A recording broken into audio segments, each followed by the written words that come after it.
Hi, I'm Sandy Miller, and I'll be your host for the hottest tips on boating you'll find anywhere. On each topic, we hope to give you enough information to keep you interested, but not so much as to get you into trouble, or worse, turn you off with stuff you don't even want to know.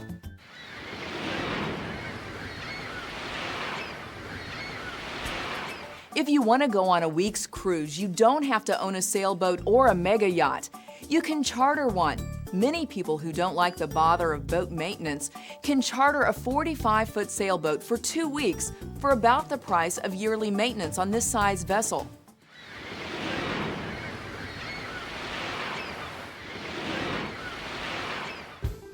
We won't cover the international rules because almost all recreational boaters operate under the inland rules. These apply to lakes, rivers, and near coastal waters.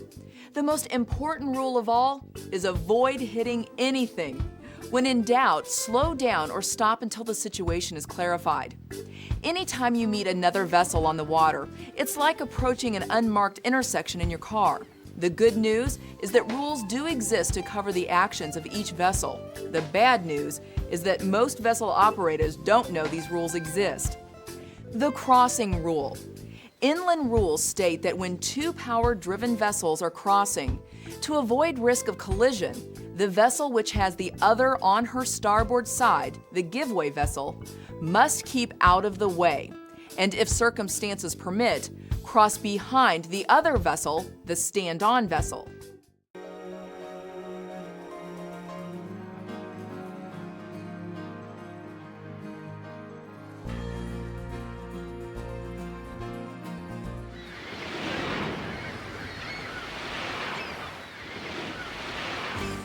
GPS, or the Global Positioning System, consists of 24 orbiting satellites situated 11,000 miles in space and in 6 different orbital paths.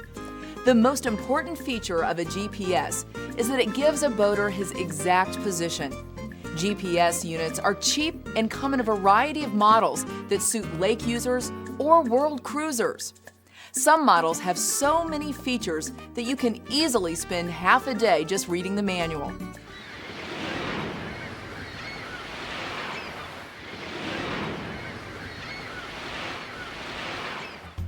Stop the vessel by shifting into reverse while putting the helm over to port to begin the turn.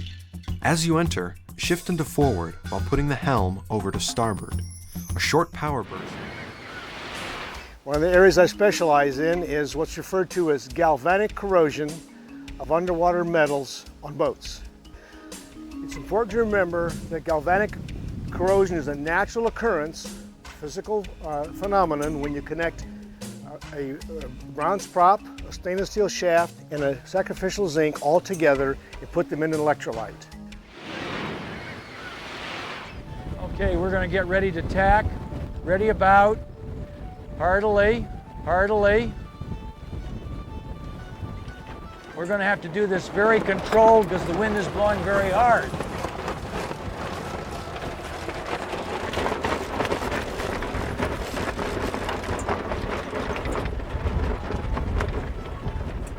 Nicely done.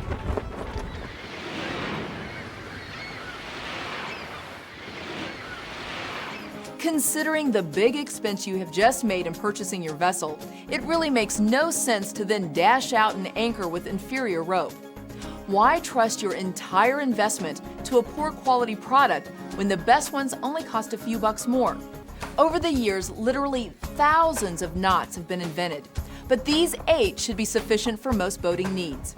Figure 8 knots are put in the ends of lines to stop them from running out through blocks. Generally, they're used where frequent re-rigging is required, such as on jib sheets. Do not use these knots on spinnaker sheets, as you may want to let the sheets run if you lose control of the spinnaker.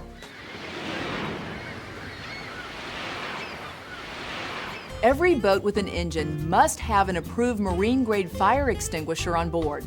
Keep cabin extinguishers where they can be easily seen and not hidden away in a locker.